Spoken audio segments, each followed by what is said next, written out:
JEE की तैयारी कर रहे हो तो इस सीरीज को बिल्कुल भी मिस ना करना। ये है इंश्योरेंस से रिलेटेड हमारा सेकंड पार्ट। और मैंने लास्ट पार्ट में भी आपको बताया था कि अगर कंप्लीट पीडीएफ चाहिए तो व्हाट्सएप कर दो भाई, कमेंट्स करने से पीडीएफ नहीं मिलेंगी। You need to WhatsApp me JEE update लिख करके टू द नंबर 8360944207 के ऊपर व्हाट्सएप करना है। मैं आपको चैनल में ऐड कर दूंगा एंड वहां से आपको डाउनलोड लिंक मिल जाएगा where you can download all the files, right. आपको इवन मॉड्यूल वाइज फाइल्स भी मिल जाएंगी और अगर आपको ये इंटरेक्टिव फाइल्स चाहिए तो इंटरेक्टिव फाइल्स भी मिल जाएंगी, राइट। चलिए अभी स्टार्ट करते हैं अगला पार्ट। और मेक श्योर कर लेना कि चैनल को आप सब्सक्राइब जरूर कर ले और बेल नोटिफिकेशन आइकन को जरूर क्लिक कर दे। जब भी आप अगली वीडियो है तभी देख पाएंगे। सो चलिए आज का सेशन हम करते हैं जल्दी से स्टार्ट। एंड अभी हम बात करने वाले रिलेटेड टू, हमने लास्ट वीडियो में ना बात करी थी कि लाइफ इंश्योरेंस तीन पार्ट होते हैं, term life insurance, whole life insurance, endowment insurance होती है। एंड फर्दर हमने यूलिप के बारे में भी पढ़ा था, राइट। अभी हम बात करने वाले हैं एन्युटी पेंशन प्लान्स के बारे में, राइट। एन्युटी आप लोग अगर नहीं जानते तो आपको थोड़ा सा आइडिया देता हूं। एन्युटी का मतलब होता है कि आप एक फिक्स्ड अमाउंट जो है एक फिक्स्ड इंटरवल, रेगुलर इंटरवल के ऊपर पे कर रहे हो या रिसीव कर रहे हो। That's the annuity plan, right. उसे एन्युटी प्लान कर रहे हैं। लेट्स से अब एक पर्सन है जो कि एक एजेड पर्सन है। लेट्स से इनका एज है 61 ईयर्स का, ठीक है। और ये चाहते हैं कि इनको 80 ईयर्स की एज तक ना मंथली पैसा मिलता रहे, ठीक है। तो एक लमसम अमाउंट ही जमा करवा देंगे। लेट्स से इन्होंने 25 लाख रुपए जमा करवा दिए पहले ही, और अब इनको एक फिक्स्ड अमाउंट मिलता जा रहा है, हर एक महीने मिल रहा है। लेट्स से इनको 15,000 रुपए महीने का मिल रहा है हर महीने। 80 ईयर्स तक की एज तक इनको 15,000 रुपए मिल रहा है, और 80 ईयर्स की एज में इनको फिर से लेट्स से 40 लाख रुपीज भी मिल गए।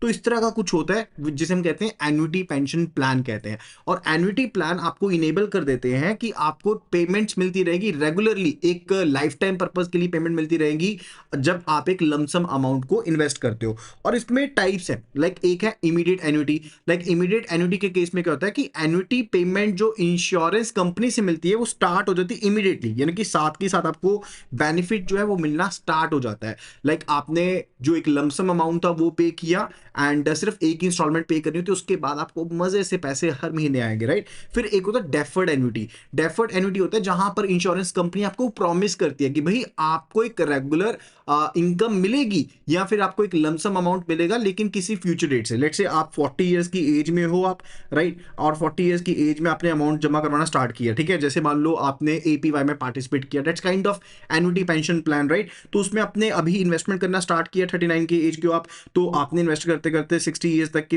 एज में पैसे जमा करवाए। फिर आपको कह रहे हैं भाई आपको 1,000, 2,000 या 5,000 की क्या लग जाएगी, पेंशन लग जाएगी। उसे कहते हैं डेफर्ड एन्युटी, जब साथ की साथ स्टार्ट नहीं हुई आपकी पेंशन लेकिन कुछ टाइम बाद स्टार्ट हुई है। अभी हम बात करने वाले हैं related to the insurance products. तो इंश्योरेंस प्रोडक्ट्स में we are having the general insurance, health insurance and travel insurance भी होती है। Now let's have a look at the factor over here. Health insurance is basically, general insurance पहली बात तो बताओ किस चीज से रिलेटेड होती है। यानी कि कोई भी इंश्योरेंस जो लाइफ इंश्योरेंस नहीं है उसको हम कहते हैं जनरल इंश्योरेंस। यानी कि अगर वो लाइफ इंश्योरेंस नहीं है तो उसे क्या कहेंगे, that is the general insurance. और एक होती है health insurance. Know what do mean by health insurance, जैसे आपके रिस्क मिटिगेशन होती है रिलेटेड टू हेल्थ डिजीजेस, किसी मेडिकल इमरजेंसी को लेकर के। तो हेल्थ हेल्थ इंश्योरेंस प्लान जो होता है हॉस्पिटलाइजेशन एक्सपेंसेस को कवर करता है, room expenses, on boarding expenses, nursing expenses, surgeon, anaesthetic या फिर फिजिशियन, जो भी आपके चार्जेस होते हैं उन सबको कवर करता है क्या, हेल्थ इंश्योरेंस कवर करता है, जिसका आप एक प्रीमियम ईयरली बेसिस पर पे ऑफ करते हो एंड आपको वो कवर मिल जाता है, right. Year two year basis पर आपको कवर मिलता है। कुछ एक लॉक इन पीरियड भी होता है कई केसेस में एंड कई केसेस में लॉक इन पीरियड नहीं भी होता है, राइट। उसके बारे में भी मैं आपको आगे बताऊंगा कि कौन से केस में लॉक इन पीरियड बहुत कम है। फिर एक होती है ट्रैवल इंश्योरेंस। लाइक जब आप ट्रैवल करते हो, किसी जर्नी में जाते हो, तो एयर ट्रैवल इंश्योरेंस भी होती है, रेलवे ट्रैवल इंश्योरेंस भी होती है, या फिर कंपोजिट भी होती है। तो ट्रैवल इंश्योरेंस जो होती है वो आपको एंड आपकी फैमिली को बचाती है। लेट्स से अगर ट्रैवल के दौरान कोई एक्सीडेंट होता है, कोई अनएक्सपेक्टेड मेडिकल एक्सपेंडिचर हो जाता है, या फिर आपका बैगेज लॉस हो जाता है या पासपोर्ट गुम जाता है, तो आपको सेफ गार्ड करती है। फिर एक होती है मोटर इंश्योरेंस, जैसे हम अपने कार मोटरसाइकिल के इंश्योरेंस करवाते हैं ना, वो that's a motor insurance, right. And इसमें आपके फाइनेंशियल लॉसेस भी कवर होते हैं। अब इसमें भी टाइप होती है, लाइक एक होती है कि आप कॉम्प्रिहेंसिव इंश्योरेंस करवाते हो, यानी कि अपनी व्हीकल के इंश्योरेंस भी करवाते हो और थर्ड पार्टी इंश्योरेंस भी करवाते हो, कि अगर अगर आपकी टक्कर किसी से हुई और एक्सीडेंट हुआ आपका, ठीक है, तो उसके केस में थर्ड पार्टी को भी अगर लेट से अगर भगवान अगर पर्सन की डेथ हो जाती है सामने वाले की, तो उसको कवर मिल जाएगा, राइट।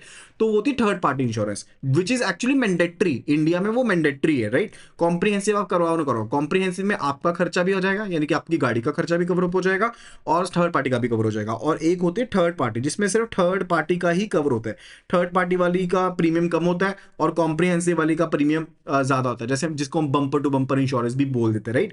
एंड फिर एक होती है प्रॉपर्टी इंश्योरेंस ना, प्रॉपर्टी इंश्योरेंस जहां पर हम अपने बिल्डिंग्स को, कंटेंट्स को प्रोटेक्ट करते हैं, दैट्स अ बिल्डिंग इंश्योरेंस, ठीक है, वो चीज होती है। अब मैंने आपको ऑलरेडी बताया था कि थर्ड पार्टी इंश्योरेंस क्या, दैट्स अ स्टैट्यूटरी रिक्वायरमेंट, वो तो करवानी ही करवानी है, दैट्स अ मैंडेटरी थिंग, वो मैंडेटरी हो जाती है। And when we talk about the property insurance, आप बिल्डिंग की, मशीनरी की, स्टॉक की बेसिकली इंश्योरेंस करवा रहे हो फायर के अगेंस्ट, राइट, वो होती है। एंड इसी तरह से हमारे पास होती है फायर इंश्योरेंस होती है, बर्गलरी इंश्योरेंस होती है, वो भी टाइप्स हैं जिनके बारे में आपको मैं बताऊंगा। हेल्थ इंश्योरेंस को देखते हैं, मेडिकल, आपकी इमरजेंसी अगर किसी पर्सन को जरूरत पड़ती है उसको कवर किया जाता है, आपके हॉस्पिटलाइजेशन के एक्सपेंसेस को कवर किया जाता है। And accommodation, medical staff, treatment cost, surgical expenses सभी को कवर किया जाता है। ट्रैवल इंश्योरेंस में आपको एक्सीडेंट प्रोटेक्शन मिलती है, मेडिकल एक्सपेंसेस, अगर कोई मेडिकल एक्सपेंडिचर हो गया ट्रैवल के दौरान वो भी कवर होता है। अगर आपके बैगेज वगैरह गुम हो जाते हैं वो भी इसमें कवर होते हैं। मोटर इंश्योरेंस के केस में vehicle theft, damage, third party liability सब कवर होते हैं। और थर्ड पार्टी इंश्योरेंस जो है that's a statutory requirement, very much important, ये स्टैट्यूटरी रिक्वायरमेंट है। एंड इंजरी कवरेज रहती है थर्ड पार्टी को लेकर के, या फिर क्लेम राइट रहता है इन केस अगर पर्सन की डेथ हो जाती है, सामने वाले पर्सन की डेथ हो जाती है। फिर एक होती है comprehensive insurance, like I told you, जिसमें थर्ड पार्टी कवर भी कवर रहेगा, अपना खुद का डैमेज भी कवर रहता है और थेफ्ट का कवर भी शामिल होता है।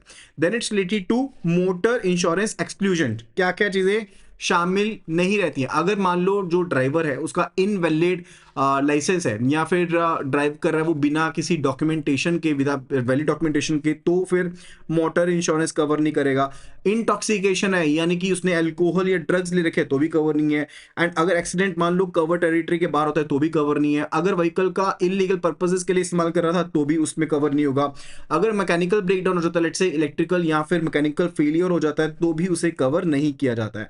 फिर प्रॉपर्टी इंश्योरेंस की बात आती है जिसमें फायर डैमेज कवर रहेगा, अगर कोई लेट्स से रिलेटेड हैजर्ड्स रहते हैं, बर्गलरी हो जाती है, उसको कवर किया जाता है, right, that's a case related to it. And further it's related to fire insurance, fire insurance something related, अगर मान लो कोई आग वगैरह लग जाती है ड्वेलिंग्स में, ऑफिस शॉप्स में, हॉस्पिटल्स में, प्लेस ऑफ वर्शिप में, तो उसको कवर किया जा सकता है through this particular insurance cover. फिर है बर्गलरी इंश्योरेंस, यानी कि अगर चोरी हो गई, ठीक है, मान लो उसके केस में स्टॉक्स थे, गुड्स थे प्रेमाइसिस के अंदर, तो आप उसको कवर कर सकते हो। कैश एंड वैल्यूएबल को कवर करवा सकते हो, जो सिक्योरिटीज हैं जो लॉक्ड हैं कबर्ड्स में, स्टील कबर्ड्स में, उनको कवर करवा सकते हो। बैंक्स ये बर्गलरी इंश्योरेंस, फायर इंश्योरेंस करवाते हैं, राइट। देन एक इंश्योरेंस होती है marine cargo insurance. Now what is marine cargo insurance, यानी कि जब आप ट्रांजिट कर रहे हो, right, from the point of reason to the destination, जहां से शिप चली है उस पॉइंट से लेकर के डेस्टिनेशन के बीच में जा रहे हो, अब इन द मीन वाइल अगर कोई लॉस हो जाता है, डैमेज हो जाता है ट्रांजिट में गुड्स का, ठीक है, एंड ये शिप्स का भी हो सकता है, कार्गो का भी हो सकता है, और टर्मिनल्स के ऊपर भी इवन कवर करता है, that's basically what, that's a marine cargo insurance, right. And further it's related to group insurance scheme, जैसे हम स्कीम्स देखते हैं ना, ये PMSBY, प्रधानमंत्री सुरक्षा बीमा योजना, PMJJBY, प्रधानमंत्री जीवन Jyoti Bima Yojana, these are group insurance schemes, एक ग्रुप को लेकर के, यानी कि प्लान ऑफ इंश्योरेंस है जो आपके नंबर ऑफ पर्संस को कवर प्रोवाइड करता है सिंगल पॉलिसी के अंदर, ठीक है। और जो सिंगल पॉलिसी होती है ना उसको क्या कहते हैं, मास्टर पॉलिसी कहते हैं। सो मास्टर पॉलिसी एक नंबर होगा, एंड उस पॉलिसी के अंदर सभी को कवर करता है, जो भी पर्सन उसमें कवर किए जाएंगे, that's a group insurance scheme. फिर एक होती है माइक्रो इंश्योरेंस, हाँ, ये वाली जो माइक्रो इंश्योरेंस है ना, अब ये बेसिकली IRDAI के जो माइक्रो इंश्योरेंस रेगुलेशंस के अंडर आती है। माइक्रो इंश्योरेंस पॉलिसी होती है, कोई जनरल पॉलिसी भी हो सकती है या फिर लाइफ इंश्योरेंस पॉलिसी भी हो सकती है, जहां पर सम एश्योर्ड 50,000 या उससे कम रहेगा। लेट से, जैसे ना मैं आपको बताता हूँ कि केयर वालों ने एक इंश्योरेंस निकाली थी जिसमें बहुत कम प्रीमियम था, लेट से 1136 का प्रीमियम था और 50,000 का कवर था, और वो भी स्टार्ट हो जाएगा कब के बाद, सिर्फ 30 डेज के बाद कवर स्टार्ट हो जाएगा, एंड कोई प्री मेडिकल चेकअप नहीं था, ठीक है। अब इस केस में कि 30 दिन हुए और 30 दिन के बाद अगर आप हॉस्पिटल में भर्ती हो जाते हो तो आप ये कवर लेने के लिए एलिजिबल हो, that's a micro insurance cover, ठीक है। तो ये बेनिफिट्स भी अवेलेबल रहते हैं, ठीक है। आप इसमें लेकिन मैक्सिमम ये जो सम एश्योर्ड रहता है ना, दैट्स बेसिकली लिमिटेड टू ₹50,000, 50,000 तक का मैक्सिमम आपको सम एश्योर्ड मिल सकता है, नॉट मोर देन दैट, उससे ज्यादा का नहीं मिलेगा। अच्छा, अब ना हम बात करने वाले हैं रिलेटेड टू द प्रधानमंत्री जीवन ज्योति बीमा योजना। ना प्रधानमंत्री जीवन ज्योति बीमा योजना जो है ना, वो कवर करती है 18 ईयर से लेकर के 50 ईयर्स तक, यानी कि अगर आपकी उम्र इतनी है तो आप उसमें कवर ले सकते हो। और कवर का जो टाइम पीरियड है that is basically starting from June 1 to the 31 May of next year, अगले साल के 31 मई तक आपका कवर रहने वाला है। और एक लाइफ इंश्योरेंस स्कीम है PMJJBY, प्रधानमंत्री जीवन ज्योति बीमा योजना, यानी कि पर्सन की डेथ अगर किसी भी तरह से होती है तो उसको नॉमिनेटेड पर्सन को उनके 2 लाख रुपए मिल जाएंगे। एंड पर्सन का एक बैंक अकाउंट या पोस्ट ऑफिस अकाउंट होना जरूरी है, और उन्हें एक कंसेंट देना पड़ेगा कि उनके अकाउंट को ऑटो डेबिट कर दिया जाएगा, यानी कि मई के अंतिम दिनों में 25 मई से लेकर के लेट से 31 मई तक अकाउंट जो है ऑटो डेबिट हो जाता है, और आपके अकाउंट से 436 रुपीज का जो प्रीमियम है वो डेबिट हो जाता है। और ये 436 रुपए का जो प्रीमियम है ना, this is a yearly premium. ये क्या है, एक ईयरली प्रीमियम है जो आपके अकाउंट से डेबिट हो जाएगा, और फिर आपको ये कवर मिल जाएगा। रिस्क कवर क्या, डेथ के ऊपर कवर होता है। क्या इसमें सुसाइड कवर है? Yes, even the suicide is covered, यानी कि अगर पर्सन एक सुसाइड कर लेता है, उसकी डेथ हो जाती है, तो वो भी इवन इसमें कवर्ड है, इसमें कवर्ड बन जाएगी। एंड कवरेज पीरियड क्या रहता है, 1 जून से लेकर के 31 मई of the next year. And policy 12 महीने के लिए आपको कवर देगी, और नया रिन्यूअल अगले साल हो जाएगा। But let's say the case अगर आपके अकाउंट में अमाउंट नहीं था और डेबिट नहीं हुआ, तो डेफिनेटली आपका लैप्स हो गया इंश्योरेंस पॉलिसी, और आपको कवर उसका नहीं मिलेगा बाद में, ठीक है। और 2 लाख का मैक्सिमम इसमें कवर होता है। फिर है एक प्रधानमंत्री सुरक्षा बीमा योजना। अब प्रधानमंत्री सुरक्षा बीमा योजना जो है, ये एक्सीडेंटल इंश्योरेंस की, यानी कि अगर एक्सीडेंट की वजह से पर्सन का लिम्ब लॉस हो जाता है, अगर तो सिंगल लिम्ब लॉस हुआ तो 1 लाख का कवरेज है, ठीक है, अगर सिंगल है। अगर दोनों लिम्स खराब हो जाते हैं, या आंखें मान लो परमानेंटली डैमेज होगी, या लेग्स दोनों परमानेंटली डैमेज होगी, या 1 लाख डैमेज होगी, अगर तो 1 लाख डैमेज हुई फिर तो देखो 1 लाख है। लेकिन अगर दोनों लिम्स डैमेज हो गए परमानेंटली, राइट, फिर आपको 2 लाख का पैसा मिल जाएगा। लेकिन मान लो अगर इंश्योर्ड पर्सन की डेथ हो जाती है ड्यू टू एक्सीडेंट, तो उसके केस में नॉमिनेटेड पर्सन को 2 लाख रुपए का कवर मिल जाता है। और इसमें प्रीमियम अमाउंट बहुत कम है, डेट्स ओनली ₹20। एंड इसका कवरेज जो एज है वो भी ज्यादा है। जहां पर PMJJBY कवर करते हैं फ्रॉम 18 टू 50 ईयर्स, ये स्कीम कवर करती है फ्रॉम 18 टू 70 ईयर्स, 18 से 70 साल का कवर है, राइट। एंड इसका भी वही सेम है, 1 जून से लेकर के 31 मई तक का कवर है अगले साल की, और ऑटो डेबिट फैसिलिटी अवेलेबल रहती है। लेकिन ध्यान रखना, ये सिर्फ एक्सीडेंटल कवर करती है और चीजों को कवर नहीं करती है, ठीक है। ये इंपॉर्टेंट पॉइंट्स हैं। देन इट्स रिलेटेड टू, ये सभी बेनिफिट्स मैंने आपको बता दिए। डेथ कवर डेथ के ऊपर कवर मिलेगा, या फुल डिसेबिलिटी के ऊपर 2 लाख का है। लेकिन अगर पार्शियल डिसेबिलिटी है तो 1 लाख का कवर है। एनुअल प्रीमियम सिर्फ और सिर्फ 20 रुपए पर साल का है। Then it's the term related to bank insurance. अब हुआ क्या था कि 2000 सन में अगस्त में गवर्नमेंट ऑफ इंडिया ने एक नोटिफिकेशन दी कि इंश्योरेंस जो है अब बैंक्स वो बिजनेस में पार्टिसिपेट कर सकते हैं, राइट। 2000 सन में की थी। एंड बैंक्स जो कि इंटेंडेड है कि भाई उनको इंश्योरेंस बिजनेस करना है, तो उनको पहले अप्रूवल लेना पड़ेगा रिजर्व बैंक ऑफ इंडिया से, उसके बाद ही वो ऐसे बिजनेस में अपने आप को एंगेज कर सकते हैं। अब जो स्केड्यूल्ड कमर्शियल बैंक्स हैं, वो इंश्योरेंस बिजनेस को एज एन एजेंट बेसिकली कर सकते हैं, यानी कि इंश्योरेंस कंपनी के एजेंट बन जाएंगे, एंड फी बेसिस के ऊपर क्या करेंगे, वो पैसा कमा सकते हैं बिना किसी रिस्क पार्टिसिपेशन के। जैसे मान लो कि यहाँ पर एक इंश्योरेंस कंपनी है, लेट से चोलामंडलम इंश्योरेंस कंपनी है। अब ये चोलामंडलम का रिस्क है सारा का सारा। अब ये चोलामंडलम और लेट से ओबीसी बैंक या पीएनबी बैंक है जो अब उनके बीच में हो गया टाई अप, राइट। अब ये ओबीसी अपने कस्टमर्स को बोलेगा कि भाई हमारे पास ये इंश्योरेंस कवर अवेलेबल है। अब ये लेंगे थ्रू द बैंक, और जो चोलामंडलम है वो उनको क्या पे करेगा, एक एजेंसी फी पे करेगा कि भाई आप हमारा इंश्योरेंस आगे बिकवा रहे हो, आप हमारी सेल्स को इंक्रीज कर रहे हो। एंड ये जो क्रॉस सेलिंग होती है ना, that's basically said to be bank insurance. इसको बैंक इंश्योरेंस कहा जाता है, और इसके अलग अलग मॉडल्स होते हैं। So bank insurance is basically bank partnership with the insurance company, यानी कि इंश्योरर के साथ, और आप प्रोडक्ट डिस्ट्रीब्यूशन करते हो, और म्यूचुअल बेनिफिट होता है, उनको बिजनेस मिल जाता है और आपको मिल जाता है एडिशनल रेवेन्यू, वो भी बिना किसी रिस्क पार्टिसिपेशन के। अब बैंक इंश्योरेंस के बेनिफिट ये है कि आपको एडिशनल बेनिफिट मिल गए, कस्टमर रिलेशनशिप आपके और ज्यादा बेटर बनते हैं, और आपका पोर्टफोलियो डाइवर्स हो गया। क्योंकि पहले तो आप सिर्फ और सिर्फ इंटरेस्ट से पैसा कमा रहे थे, लेकिन अब आप फी बेस्ड इनकम अर्न कर रहे हो। और ये इंश्योरर्स के लिए भी काफी बेनिफिट है क्योंकि उनका बिजनेस का बेस इंक्रीज हो गया है, डिस्ट्रीब्यूशन कॉस्ट कम हो गई है, कोई एडिशनल उनको सेल फोर्स की जरूरत नहीं है क्योंकि बैंक के मुलाजिम काम कर ही रहे हैं, एम्प्लॉयज, राइट। तो ये उनके लिए बेनिफिट है। सो बैंक इंश्योरेंस की शुरुआत जैसे आई टोल्ड यू, नोटिफिकेशन दी थी गवर्नमेंट ने सन 2000 में, आरबीआई का अप्रूवल लेकिन चाहिए रहेगा अगर आपको पार्टिसिपेट करना है, उसके बाद ही आप बिजनेस में एंटर कर सकते हो। इसका मॉडल्स है, ठीक है। अब जो मॉडल्स है ना वो अलग अलग बेसिस पर है, यानी कि कॉर्पोरेट एजेंसी मॉडल भी है, रेफरल बिजनेस मॉडल भी है, जॉइंट वेंचर मॉडल भी है, या फिर आप अपना खुद का इंश्योरेंस ऑपरेशन भी चला सकते हो। सो एजेंसी बेसिस पर है जहां पर bank as an agent act करेंगे, फी बेस्ड वो बेसिस काम करेंगे और यहां पर कोई रिस्क पार्टिसिपेशन नहीं है। या फिर बैंक्स क्या कर सकते हैं, अगर रिस्क पार्टिसिपेशन करना चाहते हैं, नहीं करना चाहते हैं, तो वो अलग से अपना एक सब्सिडरी बनाएंगे। लेट्स से एबीसी बैंक है, तो एबीसी बैंक अलग से अपना एक सब्सिडरी स्टार्ट कर देगा और सब्सिडरी जो है वो एज एन एजेंसी पार्टिसिपेट करेगा, राइट। या तो ये चीज हो सकती है, या फिर बैंक्स जो है वो एक ज्वाइंट वेंचर कर सकते हैं जिसमें कैपिटल लगेगी दोनों की, बैंक की अपनी कैपिटल लगेगी और इंश्योरर की अपनी कैपिटल लगेगी और एक नई एंटिटी बन जाएगी, जैसे बन गई पीएनबी मेट लाइफ, राइट। तो एक अलग एंटिटी बन गई which is a joint venture of PNB and the MetLife, ठीक है। तो इस तरह से ये काम करता है। कौन सा मॉडल? ज्वाइंट वेंचर का मॉडल। तो यहां पर ना कुछ एक चीजों को समझना जरूरी है। लाइक अगर तो आपने एजेंसी बिजनेस पार्टिसिपेशन करना है जहां पर रिस्क पार्टिसिपेशन आपका नहीं है, ठीक है, वहां पर तो आरबीआई का अप्रूवल नहीं चाहिए, यानी कि without RBI approval you can proceed, आप एजेंसी बिजनेस स्टार्ट कर सकते हो, ठीक है। ये चीज रहती है। और जहां पर सब्सिडरी या जॉइंट वेंचर मॉडल रहता है जहां पर रिस्क पार्टिसिपेशन रहेगी, here there will be risk participation, ठीक है। तो यहां पर आपके एलिजिबिलिटी क्राइटेरिया होते हैं। पहली बात होती है कि आपको आरबीआई का अप्रूवल लेना पड़ेगा अगर आपने सब्सिडरी सेटअप करना है या फिर जॉइंट वेंचर्स को सेटअप करना है, ठीक है। और नेटवर्थ जो है दैट इज रिक्वायर्ड कि वो लेस देन 1000 करोड़ नहीं होनी चाहिए। Net worth should not be less than 1000 CR, ये पहली कंडीशन है। और जो CRAR है यानी कि capital risk wait asset ratio, जिसको हम कैपिटल एडिक्वेसी रेशियो भी कहते हैं, that should not be less than 10%, ये कम से कम 10% आपको मेंटेन करनी है।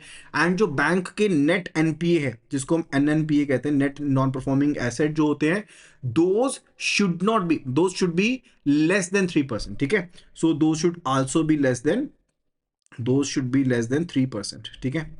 तो दैट्स द केस, ये रिक्वायरमेंट्स बहुत ज़्यादा इंपॉर्टेंट है। और बैंक कम से कम पिछले 3 सालों से लगातार प्रॉफिटेबल रहा हो और ट्रैक रिकॉर्ड जो है बैंक की एग्जिस्टिंग सब्सिडरीज का वो सेटिस्फैक्ट्री होना चाहिए। These are the guidelines for this, ठीक है। और अगर बैंक मान लो खुद से बिल्ड या बाय करना चाहता है इंश्योरेंस बिजनेस को, तो उसके लिए भी सेम गाइडलाइंस है। लाइक अगर बैंक्स जो है डायरेक्टली इंश्योरेंस बिजनेस को डिपार्टमेंटली तो कर नहीं सकता, राइट, तो जॉइंट वेंचर के थ्रू कर सकता है। वो आपको रिजर्व बैंक ऑफ इंडिया के थ्रू परमिशन लेके फिर ही करना पड़ेगा। So these are the guidelines जो आपको ध्यान रखना पड़ेगा, ठीक है। तो उसके इसमें रिक्वायरमेंट रहती है। क्लियर है चीज? चलो, further it's related to bank insurance model, like I told you 4 points related to it. Corporate agency है, रेफरल बिजनेस है, जॉइंट वेंचर है, या फिर ऑन पार्टनरशिप है। ये वाला तो यहाँ पर देखो ऐसा अलाउड ही नहीं है। ये वाली चीज़ जो है अलाउड है, लेकिन यहाँ पर रिस्क पार्टिसिपेशन है तो आरबीआई का अप्रूवल लगेगा और साथ में नेटवर्थ एंड ऑल सभी कंडीशंस जो है वो मैंने आपको ऑलरेडी बताई हैं। फिर बात आती है related to the insurance ombudsman. So देखो, जो इंश्योरेंस ऑम्बर्ड्समैन है ना, वो स्टार्ट किया गया था by the government of India, ठीक है। इस स्कीम को स्टार्ट किया गया था गवर्नमेंट ऑफ इंडिया के द्वारा ताकि एक ADR प्रोवाइड किया जा सके, ऑल्टरनेट डिस्प्यूट जो रेजोल्यूशन है ना, वो प्रोवाइड किया जा सके कस्टमर्स को, ठीक है, पॉलिसी होल्डर्स को, राइट। एंड ये बेसिकली अप्लाई होता है इंश्योरर्स के ऊपर, उनके एजेंट्स के ऊपर, इंटरमीडियरीज के ऊपर, राइट, सभी के ऊपर लागू होगा। जो बेसिकली इंश्योरेंस प्रोवाइड कर रहा है, जो भी इंटरमीडियरीज आ रही हैं, उन सभी के ऊपर लागू होने वाला है। That's the case. अब इसके बारे में पढ़ते हैं। अब government initiated this particular process, cost effective process है, एफिशिएंट रेजोल्यूशन मिलेगा, इम्पार्शियल जजमेंट नहीं मिलेगी। एंड कब आप अप्रोच कर सकते हो? देखो, इंश्योरर जो है, इंश्योरर अप्रोच फर्स्ट, तो you have complaint to your insurance company initially, यानी कि सबसे पहले जो कंप्लेंट की जाएगी ना, वो अपनी इंश्योरेंस कंपनी को कंप्लेंट करोगे।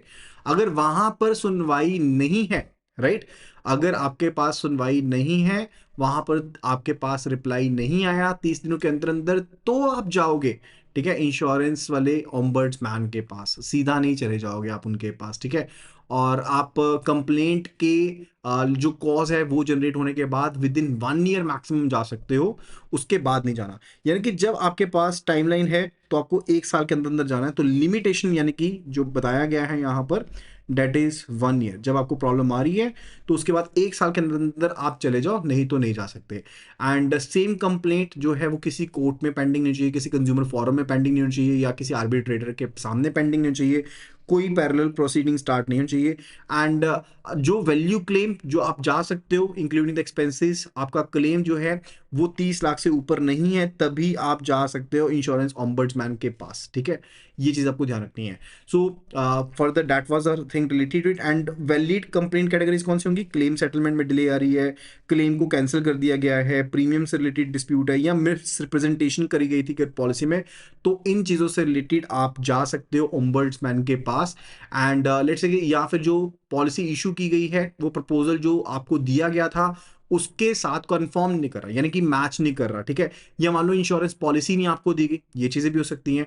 सो जो ओम्बर्ड्समैन होता है वो एक मीडिएटर की तरह एक्ट करता है और एक फेयर आपको रिकमेंडेशन प्रोवाइड करते हैं। ठीक है, ओम्बर्ड्समैन क्या करेंगे? मीडिएशन की तरह एक्ट करेंगे एंड फर्दर वो फैक्ट को देखेंगे क्या क्या फैक्ट्स हैं डिस्प्यूट के, उनको रिजॉल्व करने की कोशिश करेंगे। एंड लेट्स से अगर कोई रिकमेंडेशन काम नहीं करती है तो ओम्बर्ड्समैन जो है वो एक अवार्ड पास कर सकते हैं, यानी कि जजमेंट अपनी दे सकते हैं, उसको अवार्ड बोलते हैं ओम्बर्ड्समैन की लैंग्वेज में। एंड वो आप ओम्बर्ड्समैन जो है 3 महीने के अंदर अंदर अवार्ड जो है वो पास ऑन कर देता है। तो 3 महीने का टाइम पीरियड रहता है। एंड जो भी अवार्ड दिया जाएगा by the insurance ombudsman, that will be binding on the insurance company. वो इंश्योरेंस कंपनी के ऊपर एक बाइंडिंग बन जाएगी चीज। ठीक है, तो काफी ज्यादा इंपॉर्टेंट पॉइंट है। एंड अब मैं आपको एक बता देता हूँ कि अभी ये जो अमाउंट है ना 30 लाख वाला, इसे एक्चुअल में कर दिया गया है अपडेट। ये अमाउंट अब 30 लाख का नहीं है, this is of 50 lakh rupees. यानी कि अब आप जो अमाउंट के केसेस लेके जा सकते हो ना, that is of ₹50 lakh. Let me just check, यहाँ पर ये अमाउंट जो है ये अब अपडेट हो चुका है और ये लिमिट अब 50 लाख की है, 30 लाख की नहीं है। पहले होता था लेकिन अभी लिमिट 50 लाख की है। एंड मान लो अगर तो मेडिएशन के थ्रू लागू हो जाती है, 1 महीने के हो गया फिर तो ठीक है, लेकिन अदरवाइज कंप्लेंट को 3 महीने के अंदर रिजॉल्व करना होता है, नहीं तो वो अपना अवार्ड पास कर देंगे। एंड एक बार अगर अवार्ड पास कर दिया तो इंश्योरर को उसे इंप्लीमेंट करना पड़ेगा विद इन 30 डेज, 30 दिन के अंदर अंदर उसे इंप्लीमेंट करना पड़ेगा। That is actually very much required, right. And award जो भी पास किया जाएगा वो एक बाइंडिंग होगा, सभी पार्टीज के ऊपर बाइंडिंग होगा। That is the scenario. ठीक है, तो ये सभी पॉइंट्स हैं, इंपॉर्टेंट पॉइंट्स हैं जिनको समझना जरूरी है। आई होप कि आपको सभी पॉइंट्स क्लियर होंगे। एंड ये चैप्टर से ना काफी क्वेश्चंस बन जाते हैं। ठीक है, तो छोटे छोटे चैप्टर्स हैं लेकिन इंपॉर्टेंट चैप्टर्स हैं। तो अगर आपको इस सभी चैप्टर्स का पीडीएफ चाहिए, कंटेंट चाहिए, तो अभी क्या भी लिखो, JAIIB अपडेट। क्या लिखना है? सिंपली JAIIB अपडेट्स लिख दो और इसको व्हाट्सएप कर दो। ठीक है, यहां पर लिख के नहीं रख लेना मोबाइल पर, इसको व्हाट्सएप करना है टू द नंबर 8360944207 के ऊपर। And I will be sharing all the files and PDFs with you. So that will be all. Thank you so much and see you again in the next video. Happy learning.